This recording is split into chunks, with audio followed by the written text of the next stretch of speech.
Tout d'abord, merci au CNAP pour cette invitation et pour l'organisation parfaite de cette journée. Donc moi, j'ai commencé une thèse de doctorat à la fin de l'année 2014 sous la direction de Catherine De Smet et de Jérôme Glissenstein à l'Université Paris 8.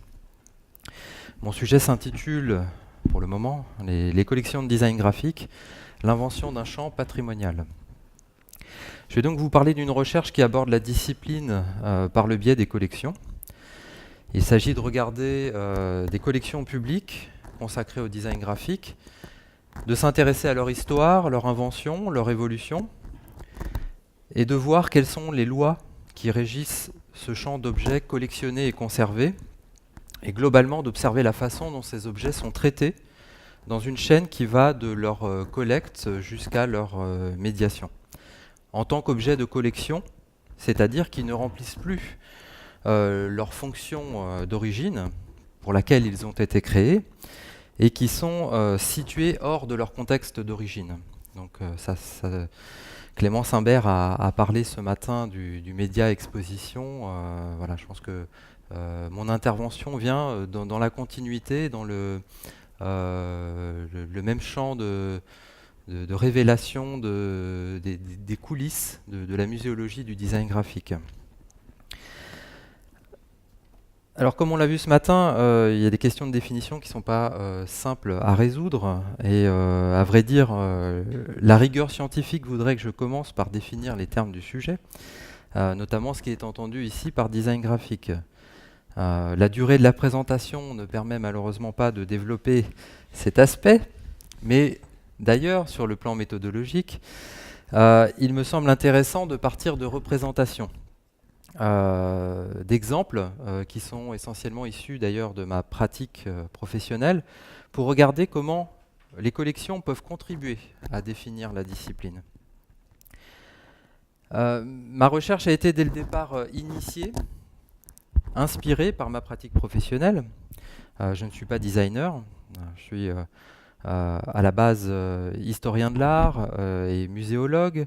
J'ai travaillé un certain nombre d'années dans des musées, dans différentes fonctions, et j'ai mis les pieds sur le territoire du design graphique par le biais de mes fonctions de chargé d'exposition à la direction du graphisme à Chaumont, avec son festival international de l'affiche et du graphisme.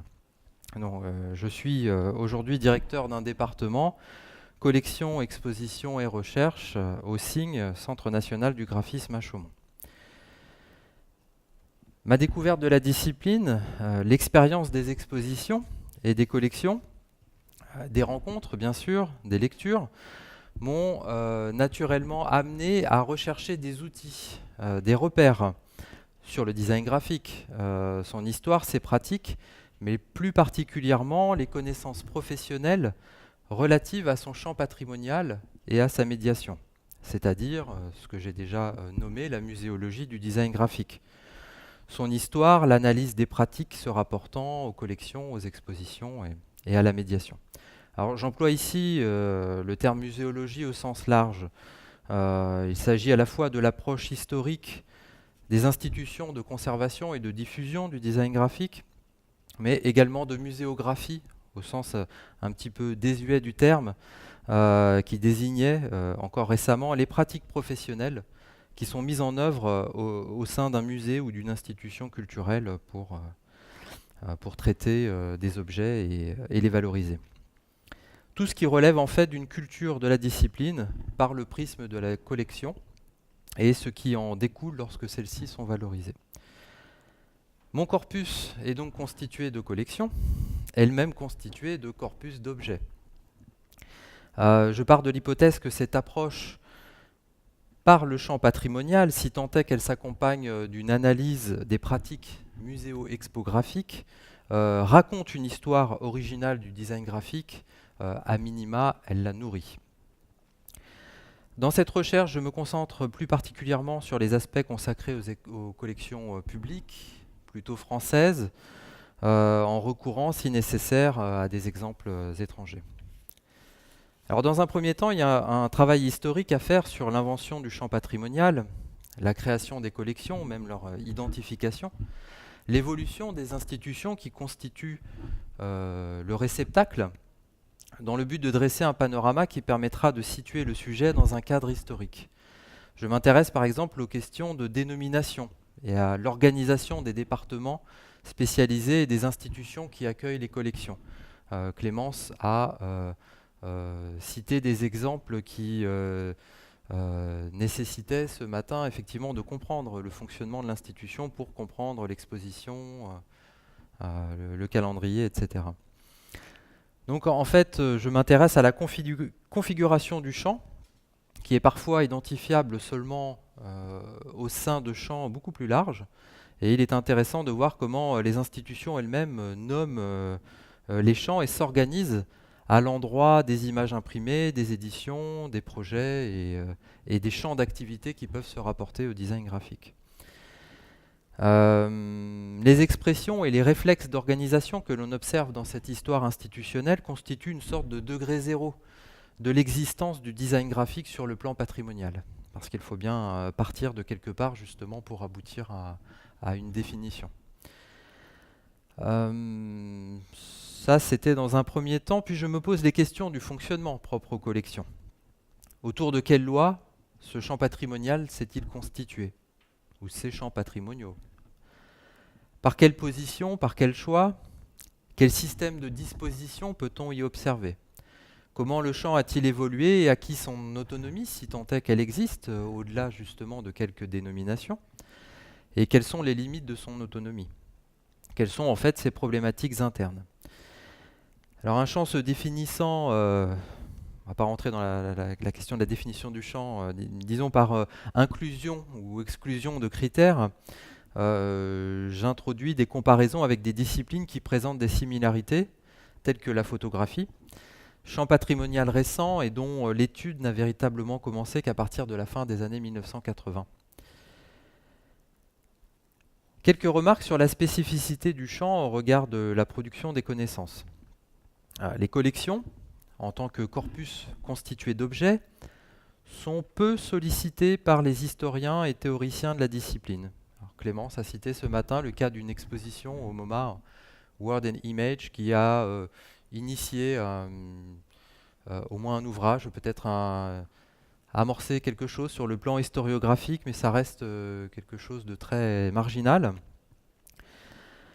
En soi, remarquez que l'histoire du design graphique semble s'écrire sans faire référence ni usage des collections, à quelques rares mentions près, ne nous avance pas beaucoup pour le moment, sauf à souligner le peu de visibilité des collections dans l'étude du domaine. Et lorsque l'on tente d'entrer dans le champ du design graphique par le biais des collections, les contributions sur le sujet sont quasiment inexistantes ou peu développées. Cependant que, vous le savez, le nombre de travaux consacrés à l'histoire, aux définitions et à l'identité du design graphique est croissant depuis les années 1980. Mais ces études sollicitent essentiellement la sociologie, les sciences de la communication et bien sûr l'histoire de l'art. L'approche patrimoniale ou muséologique n'a pas encore été réellement enclenchée, sauf récemment. Alors cela s'explique par des raisons parfois très basiques, pragmatiques. Le champ patrimonial étudié ici est un champ marginal. Les collections sont peu nombreuses, elles sont peu visibles. Leur création est récente. Et, raison majeure, elles ne constituent pas encore un lieu de validation de la création. Elles ne jouent pas encore le rôle que peuvent jouer des institutions culturelles, des musées dans d'autres domaines de la création contemporaine, lorsqu'elles viennent valider, a priori pour l'intérêt général, lorsque ce sont des institutions publiques, un auteur, une œuvre ou un projet. Alors il y a évidemment des exemples comme le CNAP qui a initié cette démarche mais qui reste encore pour le moment nouvelle mais qui sera étudiée dans le cadre de ma recherche. Alors on peut aussi également invoquer la nature des objets concernés, c'est revenu dans plusieurs interventions depuis ce matin. Dans la plupart des cas, il s'agit de multiples, voire d'objets issus d'une production semi-industrielle ou industrielle qui échappent au marché de l'art. Là aussi, critère très important, qui échappe à une forme de validation du marché, à de rares exceptions.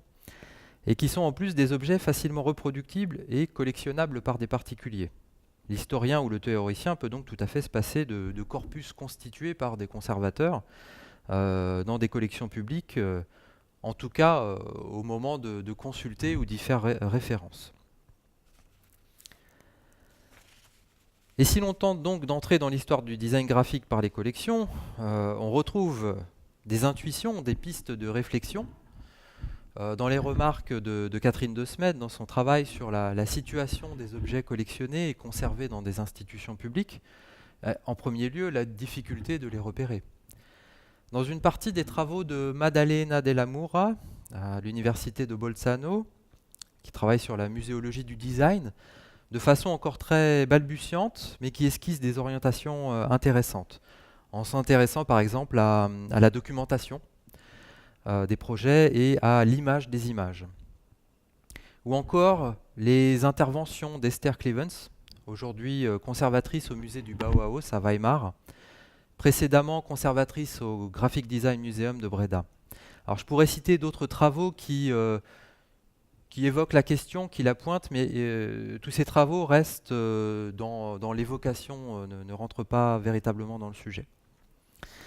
Pourtant, l'histoire des collections et des pratiques muséales appliquées au design graphique participe de la définition de la discipline.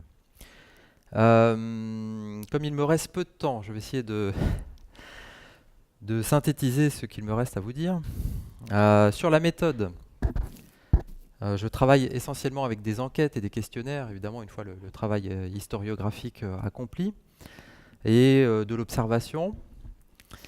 Je vais m'arrêter un instant quand même sur quelques exemples de collections pour observer au premier degré un ensemble d'institutions qui, sous un angle ou sous un autre, considèrent les objets produits par les designers graphiques et manifestent l'existence du champ par leur intitulé ou leur organisation, comme un point de départ. Cette approche comparative, je l'esquisse ici aujourd'hui en me concentrant sur quelques exemples qui ne constitueront pas forcément les exemples principaux de mon travail de thèse. C'est plus pour vous donner un aperçu. Donc j'ai choisi des exemples proches que vous avez certainement déjà visités, voilà, pour être parlant. Le musée des arts décoratifs à Paris, par exemple, donc, qui naît véritablement en 1864 avec la création de l'Union centrale des beaux-arts sur le modèle du Victoria and Alfred Museum à Londres, qui devient une bibliothèque en 1904 et qui acquiert des affiches tout au long du siècle. En 1972 est créé un département des affiches. Donc on remarque déjà ici un glissement, l'autonomie d'un champ affiche par rapport à un champ plus large d'objets imprimés, qui débouche même en 1978 sur la création d'un musée de l'affiche, rue de Paradis, qui deviendra le musée de la publicité en 1981. Plus tard, l'UCAD sera rebaptisé les arts décoratifs et aujourd'hui le musée des arts décoratifs comprend 3 départements dont le département publicité et graphisme. Donc dans cet exemple, on est parti d'une bibliothèque, d'un lieu de ressources, dont le champ était déterminé par des objets imprimés, et on est ensuite passé par une longue période centrée sur l'affiche, qui marque la reconnaissance d'un médium ou d'un support, selon le vocabulaire utilisé.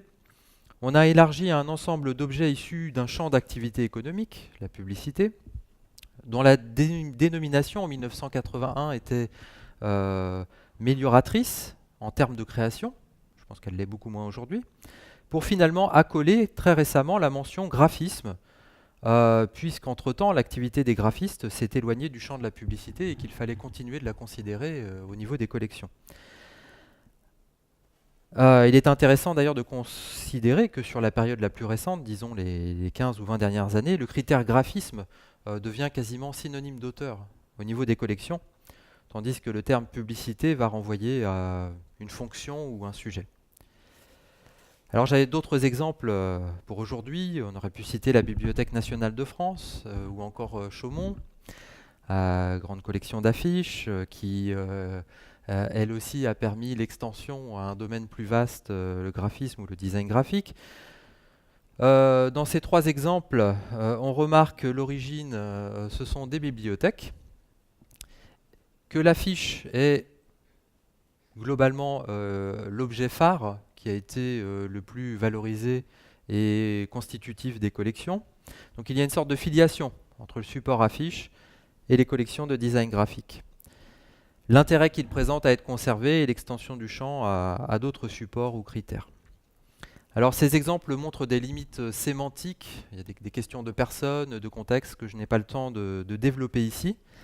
On pourrait poursuivre également avec des exemples dans des institutions étrangères, je pense notamment au musée de l'image à Breda, qui est d'abord été un musée du design graphique pendant 3 ans, de 2008 à 2011, avant de devenir un musée de l'image, qui est en passe d'ailleurs d'être absorbé par des musées municipaux. On ne sait pas véritablement ce qu'il va devenir.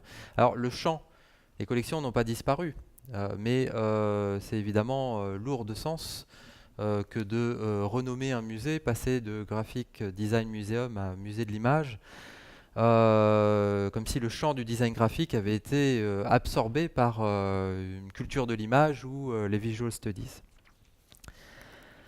Et j'aurais souhaité continuer en développant sur mon corpus d'objets, puisque je vous ai parlé ici uniquement de corpus de collection.